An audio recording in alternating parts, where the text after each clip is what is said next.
I grew up in a place where fear was louder than facts, and ignorance dressed itself as tradition. My small town wasn't overtly violent, but its silence screamed intolerance. You wouldn't hear slurs yelled on the streets or protests against immigrants, but the real danger was in the things left unsaid. I didn't know any Muslims personally, only the caricatures painted by news headlines, offhand remarks at family dinners, and whispered warnings in school hallways. They're different. You can't trust them. Just look at what's happening on the news. It started small. Jokes, stereotypes, suspicion, all subtle, all toxic. A raised eyebrow when someone wore a hijab, a chuckle when someone mocked a foreign accent, a casual those people in conversation. No one sat me down and said, hate Muslims. But they didn't have to. The message was clear enough in the narratives I absorbed. Islam, I was told, was foreign, dangerous, other.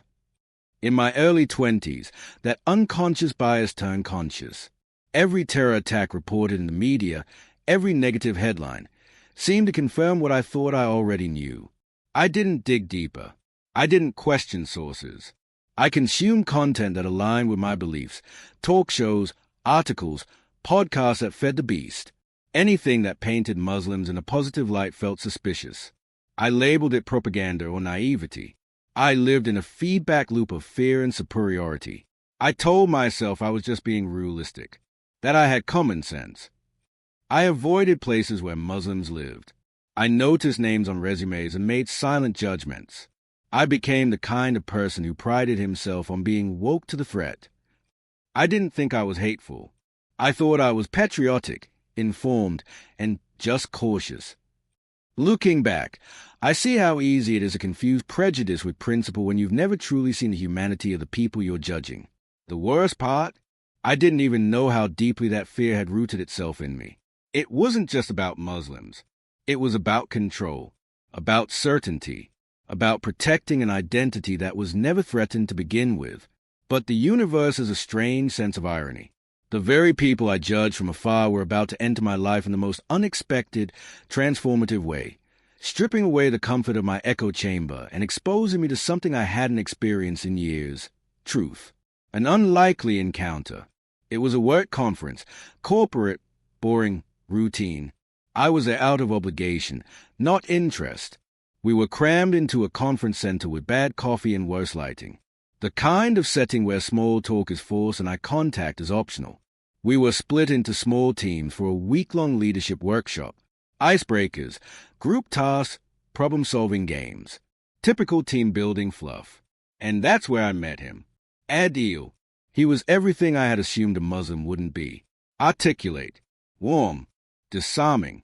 He had this calm energy about him that made you lean in when he spoke. He wore a neatly trimmed beard, dressed smartly, and had an easy confidence. He spoke with conviction but listened without judgment. He was funny without being offensive, thoughtful without being self-righteous. And the way he carried his faith, it was graceful. He didn't advertise it, but he didn't hide it either. He mentioned prayer breaks during our sessions, and once I saw him quietly excuse himself to the side room to pray. There was no grand display, no agenda, just faith lived quietly and sincerely.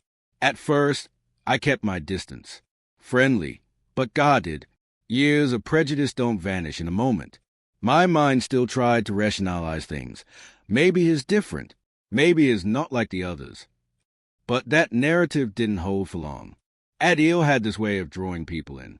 Not by preaching, not by debating, just by being. He wasn't trying to change me. He didn't know my story, didn't know my thoughts. He was just present, human. We started talking during coffee breaks. First about work, then life. He mentioned he fasted during Ramadan, and instead of scoffing internally like I usually would, I found myself genuinely curious. Why would someone do that? What did it mean to him? So I asked, not sarcastically, not to trap him, just honestly. And that's where the transformation really began. He told me about fasting, not just as a religious duty, but as a spiritual discipline, a way to practice gratitude, empathy, detachment. He talked about community dinners, shared prayers, and the feeling of peace it brought him. I listened, really listened. And for the first time, I wasn't hearing a Muslim. I was hearing Adil, a human being with nuance, complexity, and depth. That day, something shifted. Not a lightning strike, not a dramatic breakdown, just a gentle, undeniable movement of something cracking open inside me. Adil answered my questions without a hint of defensiveness. When I admitted I didn't truly understand Islam or Muslims beyond what I'd seen on the news or in filtered social media feeds, he didn't recoil. He smiled gently, almost knowingly, and said, "Ask me anything." And I did. What do you believe? Really?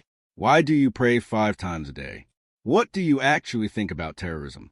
What about women's rights? What about the West? About people like me? He never once raised his voice or tried to push an agenda.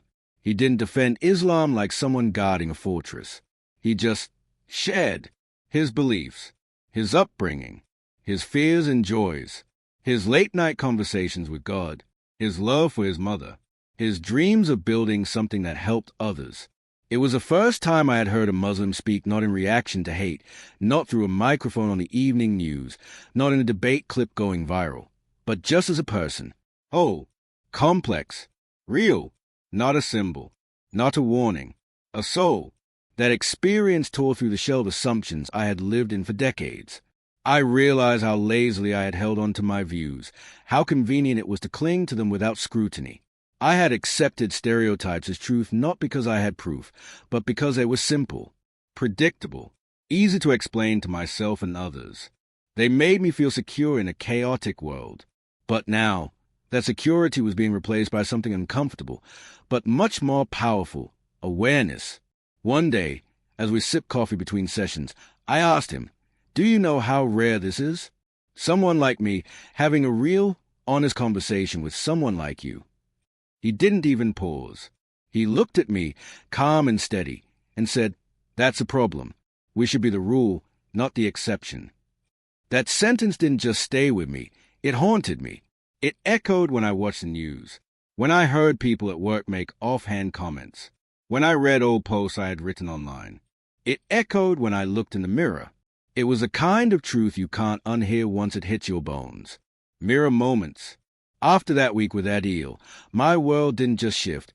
It cracked wide open. I couldn't unsee the compassion in his eyes, the intelligence in his words, the quiet strength in his prayers. I began questioning everything I thought I knew. I revisited the books, articles, and podcasts that had shaped my thinking. But this time, I approached them not with confirmation bias, but with curiosity, and they started to unravel under the weight of truth. I ventured into new spaces, blogs by Muslim writers, YouTube channels run by scholars and thinkers I'd once ignored, threads on Reddit where Muslims share their daily lives. I even reached out directly to people online, Muslim creators, small community leaders, everyday people. Some conversations were awkward. I tripped over my words. I asked clumsy questions, but I always tried to be honest. And in return, they responded with grace. I also started doing the hardest work of all, turning the lens inward. I stared down the small moments I'd never owned before, the time I clutched my bag tied to near a man in a thobe, the time I crossed the street seeing someone in a kufi, the way my pulse spiked when I heard Arabic in a crowded space. I told myself I was being careful, but I see now I was being scared. Unfairly. That fear had made me complicit in something much larger than myself. But change began with Adil, and he didn't disappear after the conference. We kept in touch, texts, video calls, the occasional meme. One day, he invited me to a community iftar during Ramadan at his mosque. I went, nervously. I was the only white guy there. I imagined people staring, whispering. But when I arrived, the exact opposite happened. I was welcomed. Kids ran around in the courtyard, giggling and chasing each other with plastic swords. Elderly uncles served dates and water with soft smiles. Women chatted in corners, holding babies and laughing like old friends. The food smelled incredible. Spiced rice, warm bread, sweet pastries. I was handed a plate and urged to eat more by 3 people in a row. I met Adil's parents. His mother said, "You are always welcome here, son." No one interrogated me. No one asked why I was there. They simply included me, like I'd been part of their world all along. And in that moment, I realized something that should have been obvious all along. These were people. Just people. Not a threat. Not a political talking point. Not other. Just people. Good people. Proud of who they were. Living, loving, laughing, just like me. And I knew then that the journey ahead would be long. But I had taken the first real steps. And they mattered. The journey didn't make me an activist overnight. I didn't start shouting from rooftops or writing think pieces. There were no dramatic speeches, no viral social media posts. The change happened quietly, like leaves turning before the fall. Slowly, silently, but surely. But it was real. I found myself reacting differently to things I used to ignore. When people around me made casual jokes about Muslims, about beards, accents, veils, or terror, I didn't laugh along anymore. At first, I hesitated. Then, I spoke up. Not with anger, not with judgment, just with truth. Actually, that's not true, I'd say. That's not what Islam teaches. That's not who they are. And sometimes, that quiet resistance was enough to break the spell in the room, to make people think. Sometimes, they pushed back. Sometimes, they listened.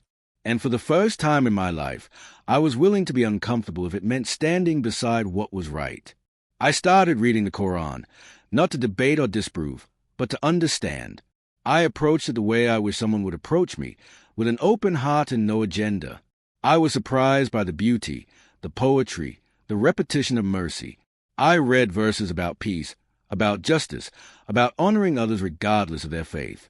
I also read about the Prophet Muhammad, not the version twisted in the media, but the human being described by those who loved him, a man who smiled often, who fed the poor, who forgave his enemies, who mourned, who served. That shook me. Through that, I started seeing the world with a different lens. Not just Islam, but all others I had quietly pushed to the margins in my mind. Immigrants, refugees, black communities, the LGBTQ+ community. Anyone I had judged without ever truly knowing. I began realizing how often we build walls around our hearts, not to keep danger out, but to keep our comfort in. The change wasn't just intellectual, it was emotional, spiritual, human. It made me better, more compassionate, more curious, more whole. One night, long after one of our deep conversations, I texted Adil. I said something that took me months to build up the courage to write. I used to hate people like you. I don't say that proudly. I say it because I need you to know how far I've come. I can't imagine life now without your friendship. You've changed me. He took a moment before replying. We all grow. What matters is where we end up. That text hit harder than he probably knew. I sat there staring at the screen, eyes welling up. In that moment, I grieved the years I had wasted in ignorance, and I also felt a quiet kind of hope, like a burden was finally being lifted from my soul. Change doesn't always need a stage. Sometimes it happens in the silence of your own mind. Sometimes it looks like sitting with uncomfortable truths, like questioning the stories you've told yourself, like apologizing without knowing if you'll be forgiven. That night, I realized something deeply personal. The world didn't need me to be loud. It needed me to be honest, to be human, and to keep choosing love, even when it's easy to retreat into fear. And that was a choice I was finally ready to make. Today, I share this story because silence sustains hate. Not the kind that screams and rallies or writes venomous comments online, but the quieter, more insidious kind. The kind that hides behind jokes, shrugs, and passive assumptions. The kind that takes root in everyday minds like mine once was. I know what it's like to be blind to your own prejudice. To think you're just being cautious when in reality, you're closing your heart.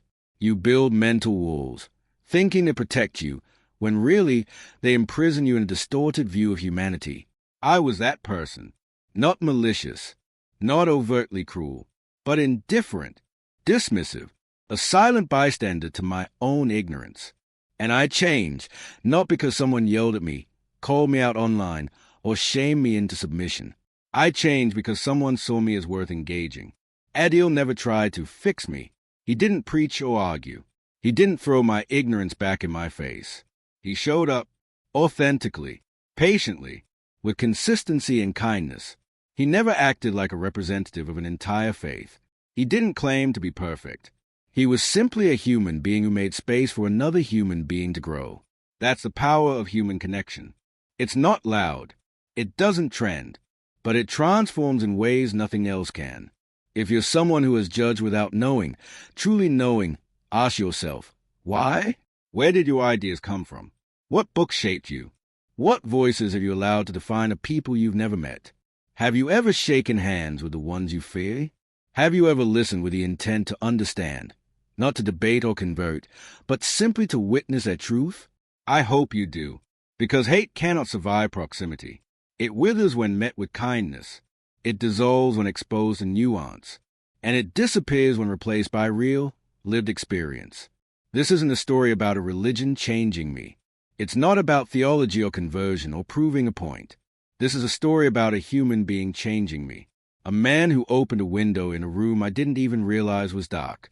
And that's the kind of story we all need to tell more often. Not stories that demonize or glorify, but stories that humanize. Stories that remind us that people are more than the labels we slap on them. That behind every faith, every culture, every skin tone or head covering, there's a person thinking, feeling, loving, struggling. So here's my ask. Don't be afraid to unlearn. Don't be afraid to listen, really listen, to voices outside your echo chamber. Don't be afraid to admit that you've been wrong, that you've misunderstood, that fear clouded your vision. Because sometimes one person, just one, can crack open the shell you didn't know was suffocating you. They can offer you a lens so clear, so radically different from the one you're used to, that you'll never look at the world the same way again. And through that crack, light gets in. And where there is light, there's possibility. Possibility to be better, to love wider, to live fuller, to finally see what we were meant to see all along. Each other,